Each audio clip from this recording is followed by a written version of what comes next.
According to Section 314.17c of the National Electrical Code, there is a maximum insulation allowed inside an electrical box. The maximum insulation allowed is 1/4 inch. This requirement is in place to ensure proper heat dissipation and prevent overheating within the electrical box. When conductors enter a box, the insulation provides a layer of protection against electrical shorts and ground faults. However, excessive insulation can impede the flow of heat generated by the conductors, potentially leading to elevated temperatures inside the box. If the temperature rises too high, it can damage the insulation of the conductors and other components within the box, increasing the risk of electrical hazards.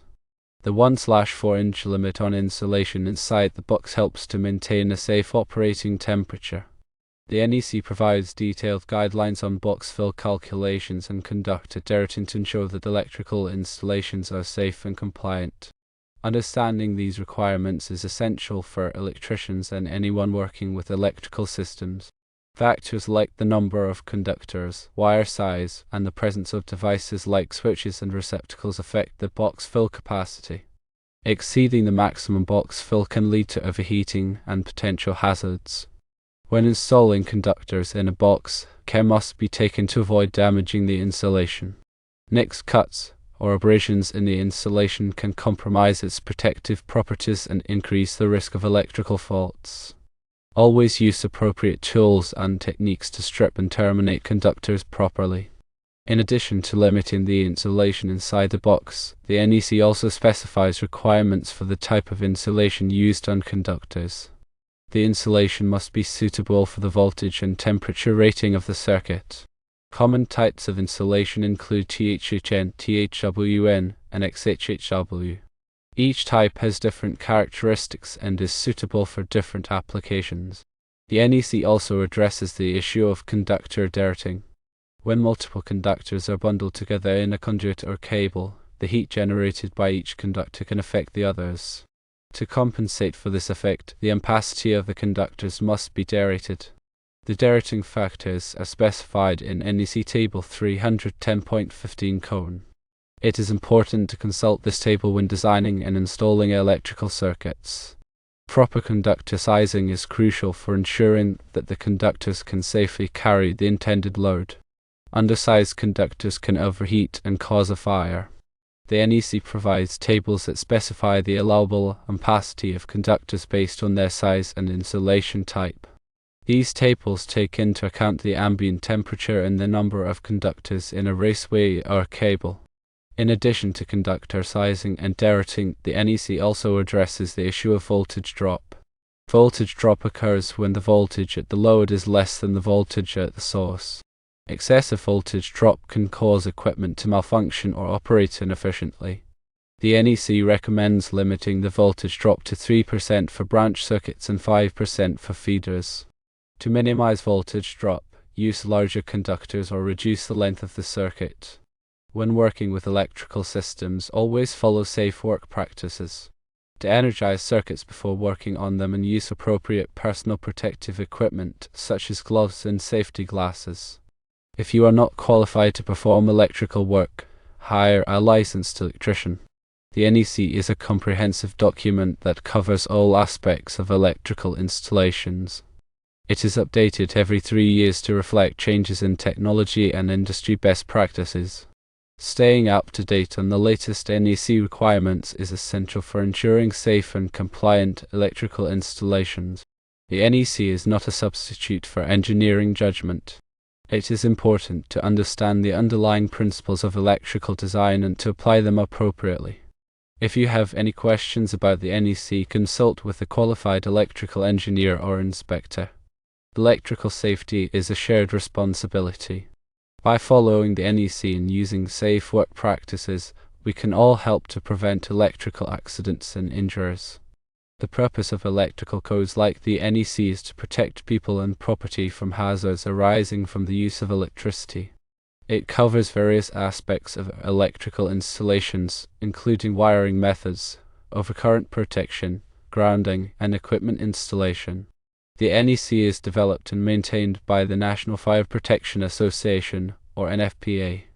It is widely adopted by states and municipalities throughout the United States. While the NEC is not a law itself, it is often referenced in building codes and regulations. Compliance with the NEC is generally required for all new electrical installations and significant renovations. The NEC is organized into chapters, articles, and sections. Each section provides specific requirements for a particular aspect of electrical installations. It is important to read and understand the relevant sections of the NEC before performing any electrical work. The NEC includes tables, figures, and examples to help clarify the requirements. These resources can be valuable for understanding complex concepts and ensuring compliance.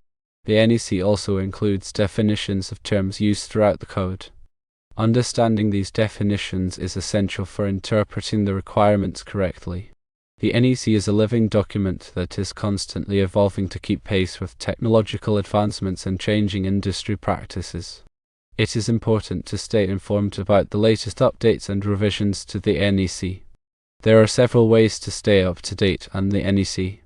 One way is to subscribe to the NFPA's publications and newsletters. Another way is to attend training courses and seminars on the NEC. The NEC is a complex and comprehensive document. It is not possible to cover all aspects of the NEC in a single presentation. However, this overview provides a basic understanding of the purpose, organization, and key concepts of the NEC. It is important to consult the NEC directly for specific requirements and guidance. The NEC is an essential resource for anyone involved in the design, installation, or inspection of electrical systems. By following the NEC, we can help to ensure the safety and reliability of electrical installations. Understanding box fill is extremely important. Firstly, the NEC specifies requirements for the amount of space available inside an electrical box. Secondly, these requirements are designed to prevent overcrowding of conductors and devices, which can lead to overheating and other hazards. Thirdly, the box fill requirements are based on the size of the box, the number and size of conductors, and the presence of devices such as switches and receptacles. The NEC provides tables and formulas for calculating the box fill capacity. These calculations take into account the volume of the box, the volume of the conductors, and the volume of any devices. It is important to perform these calculations accurately to ensure that the box is not overfilled.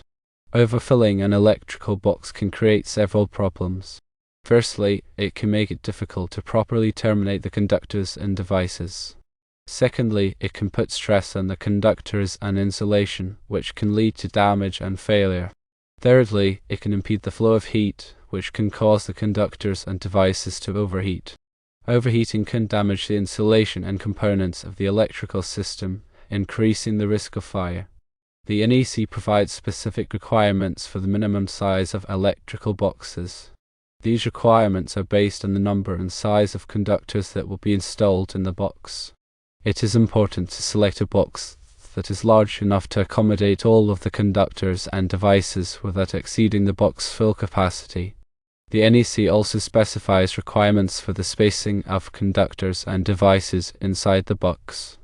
These requirements are designed to ensure that there is adequate space for heat dissipation and to prevent the conductors from being damaged. When installing conductors in an electrical box, it is important to avoid kinking or bending the conductors too sharply. Sharp bends can damage the insulation and reduce the ampacity of the conductors. Use appropriate tools and techniques to bend the conductors smoothly and evenly. When terminating conductors in an electrical box, it is important to make sure that the connections are tight and secure. Loose connections can cause overheating and arcing, which can lead to fire. Use appropriate connectors and tools to make secure connections. The NEC also specifies requirements for the grounding of electrical boxes. Grounding is essential for protecting against electrical shock. Make sure that the electrical box is properly grounded according to the NEC requirements.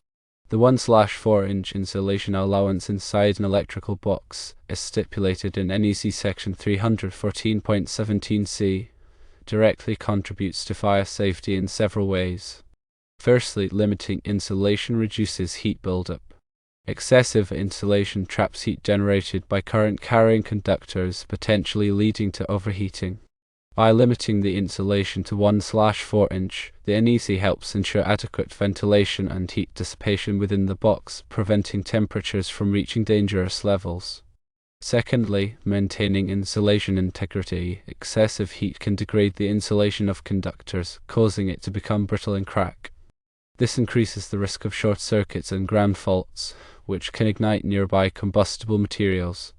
The 1/4 inch rule helps prevent insulation breakdown by keeping temperatures within safe limits. Thirdly, preventing arcing and sparking.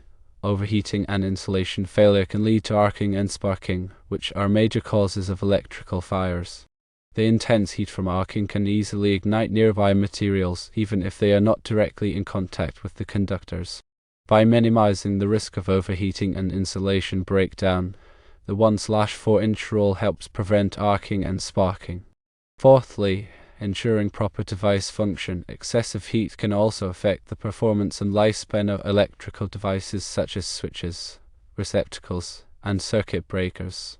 Overheating can cause these devices to malfunction or fail prematurely, increasing the risk of electrical hazards. The 1/4 inch rule helps maintain a safe operating temperature for these devices, ensuring their proper function and longevity. Fifthly, reducing the risk of conductor damage. Excessive insulation can put pressure on conductors and terminals inside the box, increasing the risk of damage. This is particularly true when the box is overcrowded. The 1/4 inch rule helps prevent conductor damage by limiting the amount of insulation and ensuring adequate space within the box. Finally, promoting code compliance. The 1/4 inch insulation allowance is just one of many safety requirements in the NEC. By adhering to this rule, electricians and installers demonstrate their commitment to code compliance and electrical safety. This helps create a safer electrical environment for everyone. The NEC requirements are designed to work together to provide a comprehensive system of protection against electrical hazards.